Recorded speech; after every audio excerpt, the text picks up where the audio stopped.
வணக்கம். வேந்தரின் கண்ணுறங்கும் வேளை இரவு செய்திகளுக்காக காவேரி ஜெகநாதன். முதலில் தலைப்புச் செய்திகள். நீட் தேர்வில் தமிழகத்திற்கு விலக்கில்லை என மத்திய அமைச்சர் அறிவிப்பு. கிராமப்புற மாணவர்களுக்கு சலுகை பற்றி தமிழக அரசை முடிவு செய்யலாம் என பேட்டி. தமிழகத்தில் தொடங்கியது மீன்பிடி தடைக்காலம். நிவாரணத்தை உயர்த்தி வழங்க மீனவர்கள் கோரிக்கை.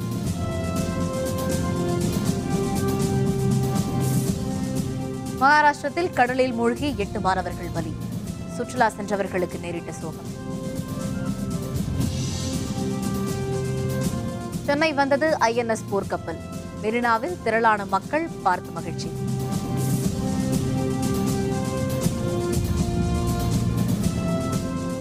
வங்கக்கடலில் குறைந்த காற்றழுத்த தாழ்வு மண்டலம். துறைமுகங்களில் புயல் எச்சரிக்கை கொண்டு ஏற்றம். நீட் தேர்வில் தமிழகத்திற்கு விலக்கில்லை என மத்திய சுகாதாரத்துறை மற்றும் குடும்ப நல்வாழ்வுத்துறை அமைச்சர் JP நட்டா தெரிவித்துள்ளார்.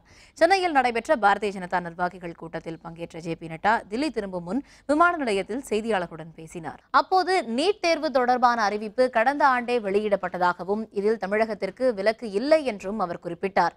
இந்தியா முழுவதும் ஒரே மாதிரி தேர்வு முறையை கொண்டு வருவதற்காக நீட் தேர்வு நடத்தப்படுவதாகவும் இத்தேர்வில் பங்கேற்கும் கிராமப்புற மாணவர்களுக்கு சிறப்பு ஒதுக்கீடுகள் வழங்குவது தொடர்பாக தமிழக அரசு முடிவு செய்து கொள்ளலாம் என்றும் JP நட்டா தெரிவித்தார். We have told last year also and we are very clear about it that NEET is to be implemented in every state and it is being implemented here also. People or the students coming from the state board or from the rural background, they have got full freedom to have their own reservation policy and give them special reservation.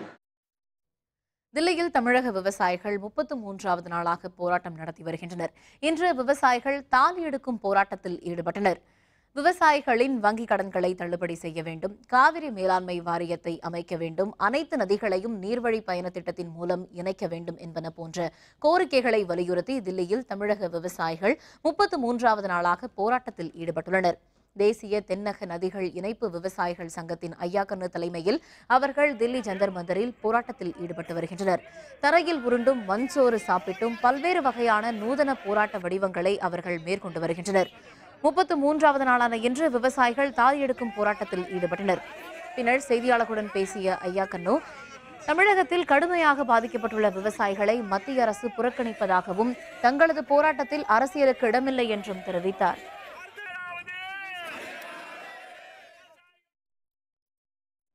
மீன்பிடி தடைக்காலம் இன்று நள்ளிரவு முதல் நடைமுறைக்கு வர உள்ள நிலையில் அரசு நிவாரணத்தை உயர்த்தி தர வேண்டும் என மீனவர்கள் வேண்டுகோள் விடுத்துள்ளனர். கடல் மீன்கள் இனப்பெருக்கம் செய்து அதிகரிக்க வசதியாக ஆண்டுதோறும் குறிப்பிட்ட காலம் மீன்பிடி தடைக்காலமாக அறிவிக்கப்படுகிறது. இதன்படி இந்த ஆண்டிற்கான தடைக்காலம் நேற்று நள்ளிரவு தொடங்கி மே மாதம் 29ஆம் தேதி வரை நீட்டிக்க உள்ளது. இந்த நிலையில் சென்னை காசிமேடு மீன்பிடி துறைமுகத்தில் மீனவர்கள் தங்களது படகுகள் மற்றும் மீன்பிடி வலை கருவிகளை செப்பனிடும் வேலைகளை தொடங்கியுள்ளனர். மீன்பிடி தடை காலத்தில் அரசு தரும் நிவாரணம் போதுமானதாக இல்லை என்று கூறும் மீனவர்கள் நிவாரணத்தை அரசு உயர்த்தி தர வேண்டும் என்று கோரிக்கை விடுக்கின்றனர். 45 நாள் தடை காலத்தில் மீனவர்களோட வாழ்வாதாரம் மிகவும் ரொம்ப மோசமாக இருக்கும். ஏன்னா பார்த்தீங்கன்னா 45 நாளில் இப்போ ஸ்கூல் ஆரம்பிக்க போகிறாங்க. மற்றபடி அவங்களோட தேவைகள் எல்லாமே இதில் தான் அடங்கியிருக்கு. ஏன்னா வேறு தொழில் மீன்பிடி தொழில் தான். இதை நம்பி தான் இங்கே இருக்கிற மீனவ குடும்பம் எல்லாருமே இருக்காங்க. அரசாங்கம் நிவாரணம் அறிவிக்கிறாங்க. அது போதுமானதாக இல்லை, உயர்த்தி கொடுக்கணும்னு சொல்லிட்டு கேட்டிருக்கோம். அது பரிசீலனை பண்ணுறேன்னு சொல்லியிருக்காங்க. 7500 டன் எடையும் 163 மீட்டர் நீளமும் உள்ள INS சென்னை போர்க்கப்பல் தற்பொழுது சென்னை துறைமுகத்திற்கு வந்துள்ளது. இன்று முதல் 4 நாட்கள் இது சென்னை துறைமுகத்தில் தங்கியிருக்க உள்ளது. இது பற்றிய விரிவான விவரங்களை தருகிறார் நமது செய்தியாளர் பிரகாஷ். இந்திய கடற்படைக்கு சொந்தமான உள்நாட்டில் தயாரிக்கப்பட்ட ஐஎன்எஸ் சென்னை போர்க்கப்பலானது இன்று சென்னை துறைமுகத்துக்கு வந்தடைந்தது. இந்த போர்க்கப்பலை தமிழ்நாடு புதுச்சேரி கடற்படையுடைய தலைமை அதிகாரி இருக்கக்கூடிய ஆல்கால் பட்நாயக் இந்த போர்க்கப்பலை வரவேற்றார். அதேபோல் பள்ளி மாணவிகள் தேசிய கொடி அசைத்து இந்த போர்க்கப்பலை வரவேற்றனர். கடந்த ஆண்டு மும்பையில் நடைபெற்ற நிகழ்ச்சியில் இந்த ஐஎன்எஸ் சென்னை போர்க்கப்பலை நாட்டிற்காக அர்ப்பணிக்கப்பட்டது. அதேபோல 7500 டன் எடை கொண்ட இந்த போர்க்கப்பலானது 2 ஏவுகணை மற்றும் 2 ஹெலிகாப்டர்கள் எந்த நேரத்திலும் தொடர் தாக்குதலில் ஈடுபடுவதற்காக தயார் நிலையில் உள்ளது. மேலும் இந்த போர்க்கப்பலும் வரவேற்பின் போது செயலுடன் சந்தித்த நவீன் பட்நாயக் அவர்கள் அடுத்த வருகிற 17ஆம் தேதி தமிழக முதலமைச்சர் இந்த ஐஎன்எஸ் சென்னை போர்க்கப்பலை பார்வையிடுகிறார் என அவர்கள் ஏற்கனவே தெரிவித்தார். ஏற்கனவே ஐஎன்எஸ் கொல்கத்தா, ஐஎன்எஸ் கொச்சின் போன்ற தொடர்ச்சியாக தற்போது சென்னைக்கு பெருமை சேர்க்கக்கூடியவர்கள் ஐஎன்எஸ் சென்னை போர்க்கப்பல் தற்போது பெயர் சூட்டியுள்ளார்கள். இது சென்னைக்கு பெருமை சூட்டக்கூடிய ஒரு போர்க்கப்பலாக இருக்கக்கூடியது. வேந்தர் செய்திகளுக்காக துறைமுகத்திலிருந்து ஒளிப்பதிவாளர் விஜயுடன் பிரகாஷ். சென்னை மெரினா கடற்கரையில் நிறுத்தி வைக்கப்பட்டுள்ள ஐஎன்எஸ் சென்னை போர்க்கப்பலை திரளான மக்கள் பார்த்து மகிழ்ந்தனர். புத்தாண்டையொட்டி 3 நாட்கள் தொடர் விடுமுறை வருவதால் மெரினாவுக்கு குழந்தைகளுடன் வந்த குடும்பத்தினர் போர்க்கப்பலை பார்த்தது மிகவும் மகிழ்ச்சி அளிப்பதாக தெரிவித்தனர். இங்கே வந்து பார்த்தா இந்த வார்ஷிப் நாங்கள் பார்த்துட்டு இருக்கோம். ரொம்ப நல்லா இருக்கு மெரினா பீச்சில் இதை பார்க்கறதுக்கு. ரொம்ப ப்ரௌடாக இருக்கு இங்கே பார்க்கறதுக்கு. ஒரு இந்தியனா இருக்கிறதுக்கு ரொம்ப பெருமையா இருக்கு. பார்க்கலாம்னு சொல்லிட்டு ஃபேமிலியோட வந்திருக்கோம். பார்க்க நல்லா இருக்கு. ரொம்ப தூரத்துல இருந்து தான் பார்க்க முடியுது. கிட்ட இருந்த மாதிரி இருந்தது, பட் தூரமா போயிடுச்சு. நல்லா இருக்கு பார்க்கறதுக்கு. நேவி ஷிப் வந்து இங்கே இருக்குதுன்னு அதனால என் ஃப்ரெண்ட்ஸ் எல்லாம் கூப்பிட்டுட்டு வந்து நான் என்ஜாய் பண்ண இருக்கேன். புக்கில் தான் நான் பார்த்துருக்கேன், ஆனால் இந்த இடத்துல நேரடியாக பார்க்கறதுக்கு ரொம்ப சந்தோஷமா இருக்குது. பிரதமர் நரேந்திர மோடி முன்னிலையில் பாரதிய ஜனதா கட்சியின் தேசிய செயற்குழு கூட்டம் ஒடிசா மாநிலம் புவனேஸ்வரத்தில் இன்று மாலை தொடங்கியது. ஒடிசா மாநிலம் புவனேஸ்வரத்தில் பாரதிய ஜனதா கட்சியின் தேசிய செயற்குழு கூட்டம் இன்றும் நாளையும் நடைபெறுகிறது. இதில் கட்சியின் தேசிய தலைவர் அமித்ஷா, மூத்த தலைவர்கள் அத்வானி, முரளி மனோகர் ஜோஷி, மத்திய அமைச்சர்கள், பாரதிய ஜனதா ஆளும் 13 மாநில முதல்வர்கள், 3 துணை முதல்வர்கள், கட்சியின் உயர்மட்ட நிர்வாகிகள் உட்பட திரளானோர் இந்த கூட்டத்தில் பங்கேற்றுள்ளனர்.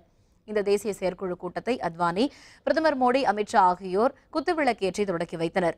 முன்னதாக இந்த செயற்குழு கூட்டத்தில் கலந்து கொள்ள வந்த பிரதமர் நரேந்திர மோடிக்கு புவனேஸ்வரம் நகரில் முக்கிய சாலைகளின் இருபுறமும் திரண்டிருந்த மக்கள் உற்சாக வரவேற்பளித்தனர். கர்நாடகத்தைச் சேர்ந்த 8 கல்லூரி மாணவர்கள் சுற்றுலா சென்ற இடத்தில் மகாராஷ்டிரத்தில் கடலில் மூழ்கி பலியாகினர். கர்நாடக மாநிலம் பெல்காமில் உள்ள மாரதா பொறியியல் கல்லூரியைச் சேர்ந்த மாணவர்கள் 40 பேர் சுற்றுலா சென்றனர். மகாராஷ்டிரா மாநிலத்திற்கு சென்ற அவர்கள் சிந்தூர்க் மாவட்டத்தில் உள்ள கடலில் குளிக்கச் சென்றனர். அப்போது சீறி பாய்ந்து வந்த கடல் அலையில் சிக்கி மாணவர்கள் தத்தளித்தனர். அலைகளில் சிக்கி இழுத்துச் செல்லப்பட்ட மாணவர்களை காப்பாற்ற உடனிருந்த மாணவர்கள் முயற்சித்தனர். ஆனால் அவர்களை காப்பாற்ற முடியவில்லை. கடலில் சிக்கி தவித்த மாணவர்களில் பலரை அருகில் வசிப்பவர்கள் உதவியுடன் மீட்பு படையினர் கரை சேர்த்தனர். இந்த விபத்தில் 8 மாணவர்கள் கடலில் மூழ்கி பலியாகினர். விபத்து குறித்து சிந்துதூர் காவல்துறையினர் வழக்கு பதிவு செய்து விசாரணை நடத்தி வருகின்றனர். தஞ்சையில் நடைபெற்று வந்த விவசாயிகள் போராட்டம் தற்காலிகமாக ஒத்திவைப்பு. விவரம் விளம்பர இடைவேளைக்கு பிறகு.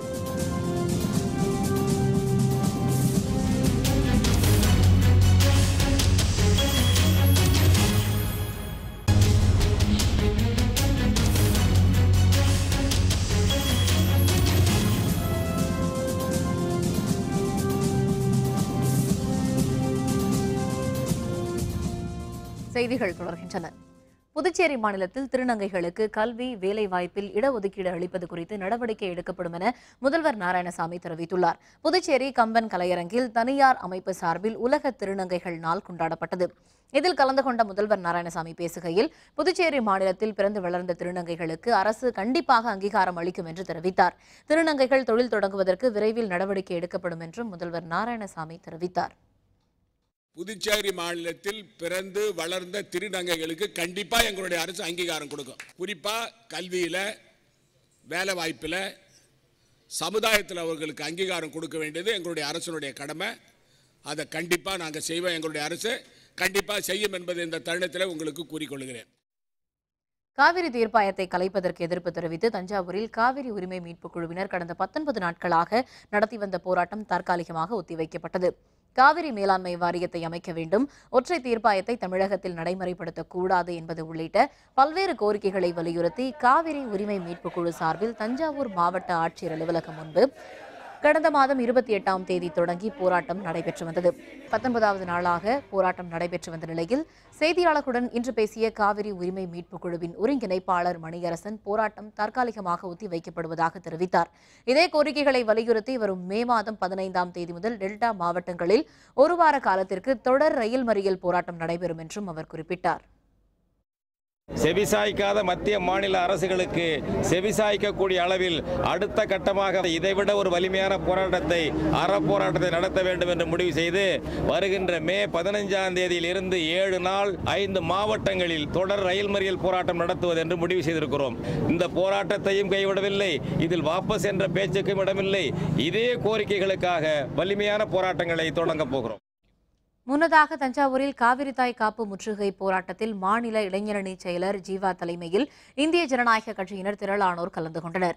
இந்த போராட்டத்தில் இந்திய ஜனநாயக கட்சி மாநில இணை அமைப்பு செயலர் கோகுல்ராஜ், தென்மண்டல செயலர் அன்னை இருதயராஜ், தஞ்சை மாவட்ட செயலர் சிமியோன் சேவியராஜ் மற்றும் திருச்சி, புதுக்கோட்டை, கரூர், பெரம்பலூர், சிவகங்கை மாவட்ட செயலர்கள் கலந்து கொண்டனர். மீன்பிடி தடைக்காலத்தையொட்டி கடலூரில் 2000க்கும் மேற்பட்ட படகுகள் கரையில் நிறுத்தி வைக்கப்பட்டுள்ளன. தமிழகத்தில் வங்கக்கடலோரம் உள்ள 13 கடலோர மாவட்டங்களில் ஆழ்கடலில் மீன்பிடிக்க 45 நாட்கள் தடை விதிக்கப்பட்டுள்ளது. இதனையடுத்து கடலூரில் உள்ள 57 கிலோமீட்டர் கடலோரத்தில் உள்ள 64 மீனவ கிராமங்களில் உள்ள 2000க்கும் மேற்பட்ட மீனவர்களின் படகுகள் கடற்கரையில் நிறுத்தி வைக்கப்பட்டுள்ளன. இதனால் சுமார் 5000க்கும் மேற்பட்ட குடும்பங்கள் பாதிக்கப்பட்டுள்ளனர். இழப்பீடு தொகையை 10,000 ரூபாயாக அளிக்க வேண்டும் என்றும் அதையும் தடைக்காலத்திலேயே வழங்க வேண்டும் என்றும் மீனவர்கள் கோரிக்கை விடுத்துள்ளனர். 45 நாள் தடை காலம் கொடுத்துருக்காங்க. அந்த தடை காலத்தில் வந்து இப்போ எந்த போட்டும் தொழிலுக்கு போகல. ஏன்னா வந்து எல்லாமே கட்டுப்பாடில் இருக்குது. இந்த நிவாரணத்தை முன்கூட்டியே தரணும். மே மாதம் லாஸ்ட்டில் கொடுக்குறதால எங்களுக்கு வந்து வேப்பலாம் மே மாதம் ஃபர்ஸ்ட்லேயே கொடுத்தோன்னா பெரும் உதவியாக இருக்கும். இந்த பணம் அதை ஏற்றி கொடுக்கணும். ஏற்றி கொடுத்தா தான் ஒரு 10,000 கொடுத்தா தான் இந்த மக்களுக்கு வந்து பெரும் உதவியாக. மீன் இனப்பெருக்க காலம் காரணமாக விசைப்படகுகள் வரும் 45 நாட்களுக்கு கடலில் மீன்பிடிக்க தடை விதிக்கப்பட்டுள்ள நிலையில் கிழக்கு கடற்கரை பகுதியில் கேரள மீனவர்களுக்கும் மீன்பிடிக்க தடை விதிக்க வேண்டும் என்று தூத்துக்குடி மீனவர்கள் வலியுறுத்தியுள்ளனர். கடல் மீன்கள் இனப்பெருக்கத்திற்கு வசதியாக தமிழகத்தில் கடலோரத்தில் உள்ள 13 மாவட்ட மீனவர்கள் இன்று முதல் வரும் மே மாதம் 29ஆம் தேதி வரை விசைப்படகில் மீன்பிடிக்க தடை விதிக்கப்பட்டுள்ளது. இந்த காலகட்டத்தில் கேரள மாநில மீனவர்கள் கிழக்கு கடற்கரை பகுதியில் குறிப்பாக மன்னார் வளைகுடா கடல் பகுதிக்குள் நுழைந்து அத்துமீறி ஆழ்கடல் மீன்பிடிப்பில் ஈடுபடுவதாகவும் அவர்களை மீன்வளத்துறை அலுவலர்கள் தடுத்து நிறுத்த வேண்டும் என்றும் மீனவர்கள் கோரிக்கை விடுத்துள்ளனர். மீன்பிடி தடை காலத்தில் மீனவர்களுக்கு கூடுதலாக நிவாரணம் வழங்க வேண்டும் என்றும் அவர்கள் கோரிக்கை விடுத்துள்ளனர். மீன்பிடி தடை காரணமாக தூத்துக்குடி மீன்பிடி துறைமுகத்தைச் சேர்ந்த சுமார் 250 விசைப்படகுகள் படகு தளங்களில் நிறுத்தி வைக்கப்பட்டுள்ளன. இந்த தடை காலத்தில் படகுகளை பழுது பார்த்தல், பராமரிப்பு பணிகள் போன்றவற்றில் ஈடுபட உள்ளதாக மீனவர்கள் தெரிவித்தனர். 45 நாள் விசைப்படகு இழுவை படகுகள் கட்டு கிடக்கும்போது விசைப்படகுகள் தொழில் செய்து கொண்டிருக்கிறது. இதை மீன்துறை நிறுத்தி வைக்க வேண்டும். இது நிறுத்தி வைத்தால் கடலிலே மீன் அதிகமாக கிடைக்கும் என்று எங்களுக்கு ஒரு நம்பிக்கை உள்ளது. வங்கக்கடலில் ஏற்பட்டுள்ள குறைந்த காற்றழுத்த தாழ்வு மண்டலம் காரணமாக கடலூர் துறைமுகத்தில் 1ஆம் எண் புயல் எச்சரிக்கை கூண்டு ஏற்றப்பட்டுள்ளது. வங்கக்கடலில் நேற்று நிலை கொண்டிருந்த குறைந்த காற்றழுத்த தாழ்வு பகுதி காற்றழுத்த தாழ்வு மண்டலமாக மாறியுள்ளது. அந்தமானுக்கு 500 கிலோமீட்டர் தென்மேற்கு திசையிலும் மியான்மருக்கு 950 கிலோமீட்டர் தென்மேற்கு திசையிலும் காற்றழுத்த தாழ்வு மண்டலம் நிலை கொண்டிருப்பதாக இந்திய வானிலை ஆய்வு மையம் தெரிவித்துள்ளது. அந்தமான் பகுதியில் கனமழை எச்சரிக்கை விடுக்கப்பட்டுள்ளது. புயல் எச்சரிக்கை காரணமாக கடலூர் துறைமுகத்தில் 1ஆம் எண் புயல் எச்சரிக்கை கூண்டு ஏற்றப்பட்டுள்ளது. தென்கிழக்கு வங்கக்கடலில் ஏற்பட்டுள்ள காற்றழுத்த தாழ்வு நிலை காரணமாக மீனவர்களுக்கு எச்சரிக்கை விடுக்கும் வகையில் நாகை துறைமுகத்தில் 1ஆம் எண் புயல் எச்சரிக்கை கூண்டு ஏற்றப்பட்டுள்ளது. இதேபோன்று கடலூர், பாம்பன் துறைமுகங்களிலும் 1ஆம் எண் புயல் எச்சரிக்கை கூண்டு ஏற்றப்பட்டுள்ளது. மீன்பிடி தடைக்காலம் காரணமாக கோழி முட்டைகளின் தேவை அதிகரிக்கும் என்பதால் அவற்றின் விலை உயர வாய்ப்புள்ளதாக தமிழ்நாடு கோழி பண்ணையாளர்கள் சம்மேளனம் தெரிவித்துள்ளது. நாமக்கல்லில் செய்தியாளர்களுடன் பேசிய தமிழ்நாடு கோழி பண்ணையாளர்கள் சம்மேளனத்தின் நிறுவன தலைவர் நல்லதம்பி, நாமக்கல்லில் தற்பொழுது ஒரு முட்டையின் பண்ணை கொள்முதல் விலை ₹3.3 நிர்ணயம் செய்யப்பட்டுள்ளதாகவும் திருநாள் காலம் முடிந்துள்ளதால் தேவை அதிகரிக்கும் எனவும் தெரிவித்தார். மேலும் மீன்பிடி தடைக்காலம் என்பதால் கோழி முட்டைகளின் தேவையை பொறுத்து விலை உயர வாய்ப்புள்ளதாகவும் அவர் குறிப்பிட்டார். மீன் ஹேச்சிங்காக மீன் பிடிக்கிறத நிறுத்துகிறாங்க. அப்போ மீனுடைய வரத்து குறைஞ்சதுன்னு சொன்னால் ஆட்டோமேட்டிக்காகவே முட்டையினுடைய விலை ஏறுவதற்கு வாய்ப்பு இருக்குது. திருப்பூரில் சாலைகளில் குடிநீர் குழாய்கள் உடைந்து தண்ணீர் வீணாகி வருவதால் பொதுமக்கள் குடிநீருக்காக பெரும் சிரமங்களை சந்தித்து வருகின்றனர். மாநகராட்சி நடவடிக்கை எடுக்காமல் அலட்சியம் காட்டி வருவதாக பொதுமக்கள் குற்றம் சாட்டியுள்ளனர். திருப்பூர் மாநகர் பகுதியில் குடிநீருக்காக 3 கூட்டு குடிநீர் திட்டங்கள் செயல்படுத்தப்பட்டு இருக்கின்றன. இதில் முதல் 2 குடிநீர் திட்டங்களில் உள்ள குழாய்கள் அனைத்தும் முக்கிய சாலைகள் வழியாக போடப்பட்டுள்ளதால் அக்குழாய்களில் உடைப்பு ஏற்படும் போது குடிநீர் சாலைகளில் வழிந்து வீணாகிறது.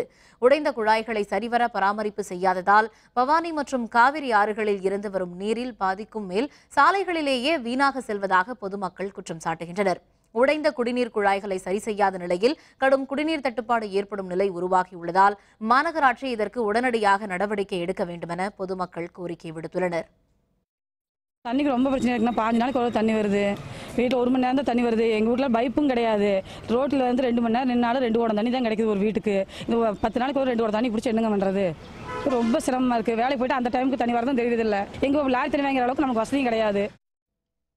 திருக்கழுக்குன்றம் அருகே கிறிஸ்தவர்கள் பெரியவள்ளி வழிபாடு நடத்த விடாமல் தடுத்த வட்டாட்சியர் மனோகரன் மீது நடவடிக்கை எடுக்க கோரி மாவட்ட ஆட்சியரிடம் மனு அளிக்கப்பட்டுள்ளது. கிறிஸ்தவ நல்லிணக்க இயக்க தலைவர் இனிகோ இருதயராஜ் தலைமையில் 50க்கும் மேற்பட்ட கிறிஸ்தவர்கள் காஞ்சிபுரம் மாவட்ட ஆட்சியர் பொன்னையா மற்றும் மாவட்ட கண்காணிப்பாளர் சந்தோஷ் ஆகியோரிடம் கோரிக்கை மனு ஒன்றை அளித்தனர்.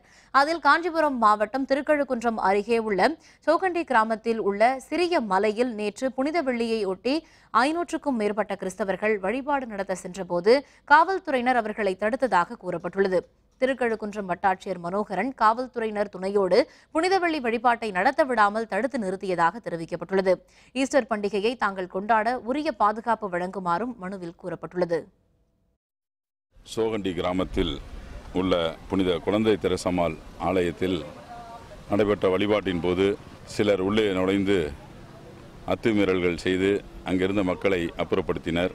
மாவட்ட ஆட்சியாளர் உடனடியாக அதன் மீது நடவடிக்கை எடுத்து அந்த இடத்திலே அமைதி நிலவுவதற்கும் தகுந்த பாதுகாப்பு கொடுப்பதற்கும் உறுதியளித்துள்ளார். விழுப்புரம் அருகே கட்டுப்பாட்டை இழந்த கார் சாலையோர மரத்தில் மோதி விபத்திற்குள்ளானதில் 2 பெண்கள் அந்த இடத்திலேயே பலியானார்கள். 7 பேர் படுகாயமடைந்தனர். தருமபுரி மாவட்டம் பாப்பிரெட்டிப்பட்டியைச் சேர்ந்த 9 பேர் திருநள்ளாறு கோவிலுக்கு சென்றுவிட்டு ஊர் திரும்பினர்.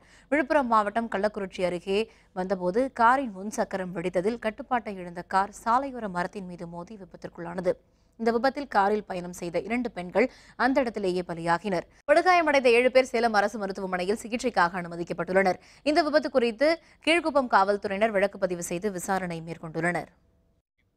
சென்னை எழும்பூரில் உள்ள வணிக வளாகம் ஒன்றில் 10க்கும் மேற்பட்ட கடைகளின் பூட்டை உடைத்து பல லட்சம் ரூபாய் மதிப்புள்ள பொருட்களை அடையாளம் தெரியாத நபர்கள் திருடி சென்றுள்ளனர். எழும்பூர் பாந்தியன் சாலையில் வணிக வளாகம் ஒன்று உள்ளது. இங்கு ஏராளமான கடைகள் உள்ளன.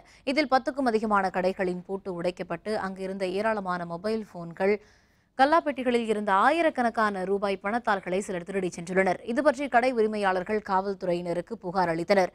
அதன் பேரில் அங்கு வந்த காவல்துறையினர் தடயங்களை சேகரித்து விசாரணை மேற்கொண்டுள்ளனர்.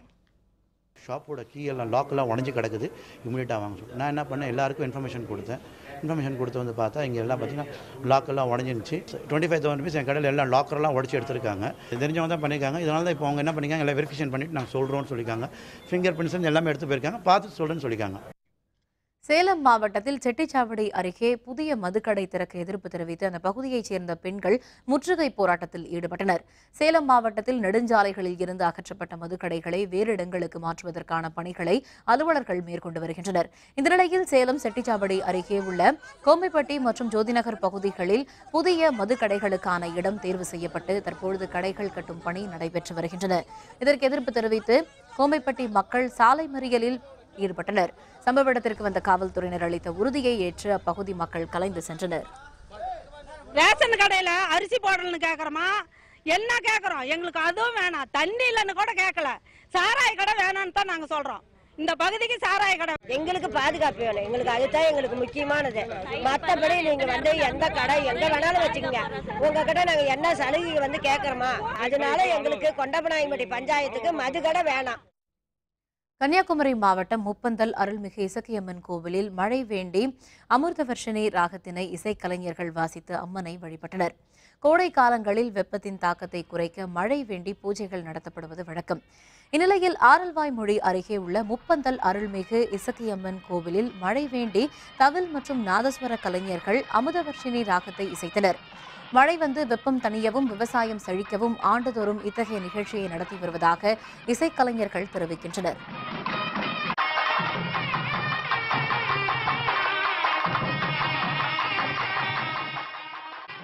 விவசாயத்துக்கு எல்லாத்துக்குமே கஷ்டமாக இருக்குது. அதுக்கு வேண்டி அம்மன்கிட்ட வேண்டி மழை பெய்யறதுக்கு வேண்டி நாங்கள் இந்த பிரார்த்தனையை செய்கிறோம். இந்த அமிர்த வர்ஷினி ராகத்தை வாய்ச்சா மழை வரும். இது வருஷந்தோறும் நடத்திட்டு இருக்கு. இந்த வருஷம் நடத்திட்டு இருக்கோம். நாங்கள் மழை இல்லாமல் மக்கள் அனைவரும் ரொம்ப கஷ்டப்படுகிறார்கள். விவசாய மக்கள்லாம் அனைவரும் ரொம்ப கஷ்டத்தில் இருக்கிறார்கள். குடி தண்ணீருக்கே ரொம்ப தட்டுப்பாடாகி குடிக்க கூட தண்ணி இல்லாமல் அனைத்து மக்களும் ரொம்ப கஷ்டத்தில் வாடுகிறார்கள். இதற்காக நாங்கள் முப்பந்தல் இசைக்கம்மன் கோவிலில் மழை வேண்டி பிரார்த்தனை செய்து வருகிறோம். IPL கிரிக்கெட் தொடர் ஹைதராபாத்தை வீழ்த்தியது கொல்கத்தா அணி. விவரம் விளம்பர இடைவேளைக்கு பிறகு.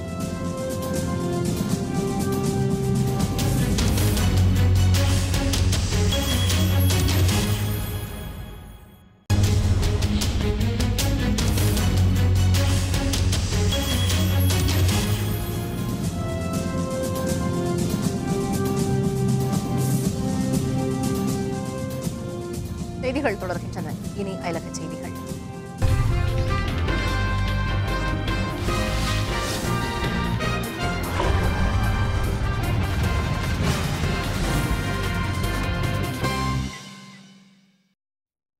அமெரிக்காவில் உள்ள சிகாகோ மாகாணத்தில் நிலவும் துப்பாக்கி கலாச்சாரத்திற்கு முடிவு காண வலியுறுத்தி 1000க்கும் மேற்பட்ட மக்கள் ஒன்று கூடி பேரணியில் ஈடுபட்டனர்.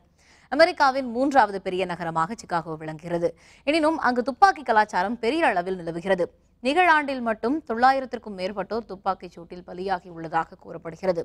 பெரும்பாலும் எளிய மக்கள் வாழும் எங்கல் பகுதியில் வன்முறை தலைவிரித்தாடுகிறது. இந்த வன்முறைக்கு முடிவு கட்ட வேண்டுமென அரசை வலியுறுத்தி 1000க்கும் மேற்பட்ட சிகாகோ மக்கள் பேரணியில் ஈடுபட்டனர். இந்நிலையில் அதிபர் டொனால்டு டிரம்பும் சிகாகோவில் அமைதியை நிலைநாட்ட துணை ராணுவப் படையை அனுப்பும்படி உத்தரவிட்டுள்ளார் என்பது குறிப்பிடத்தக்கது. இளைஞர்களை தங்கள் மகன்களை காப்பது பெரும் பிரச்சனையாக உள்ளதாக பேரணியில் கலந்து கொண்ட பெண்கள் தெரிவித்தனர்.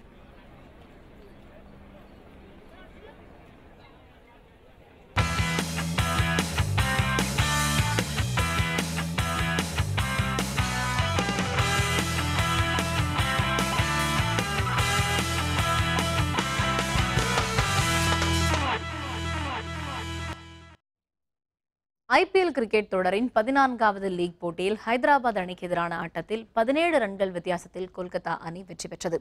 கொல்கத்தா ஈடன் கார்டன் திடலில் நடைபெற்ற இந்த போட்டியில் டாஸ் வென்ற சன்ரைசர்ஸ் ஹைதராபாத் அணி பந்து வீச்சை தேர்வு செய்தது.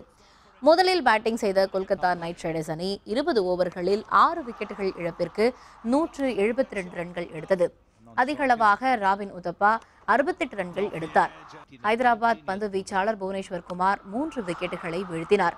ஹைதராபாத் அணிக்கு 173 ரன்கள் இலக்காக நிர்ணயிக்கப்பட்ட நிலையில் தொடர்ந்து விளையாடிய ஹைதராபாத் அணி 6 விக்கெட் இழப்பிற்கு 155 ரன்களை எடுத்து தோல்வியடைந்தது. 17 ரன்கள் வித்தியாசத்தில் வெற்றி பெற்ற கொல்கத்தா அணி புள்ளிகள் பட்டியலில் முதலிடத்தை பிடித்தது. Ashish Nehra in his second over. Well, Gambhir's gone for it. He's going to get Thapa. Loves playing that shot. He does. The non-strikers. Off the edge. 19 years Bhuvi. மீண்டும் தலைப்புச் செய்திகள்.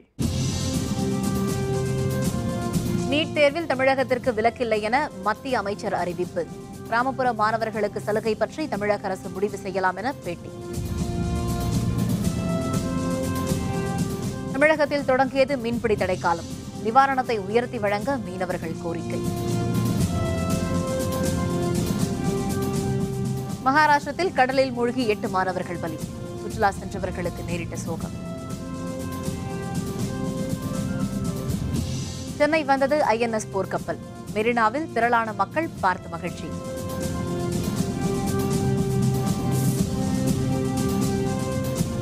வங்கக்கடலில் குறைந்த காற்றழுத்த தாழ்வு மண்டலம். துறைமுகங்களில் புயல் எச்சரிக்கை கொண்டு ஏற்றம்.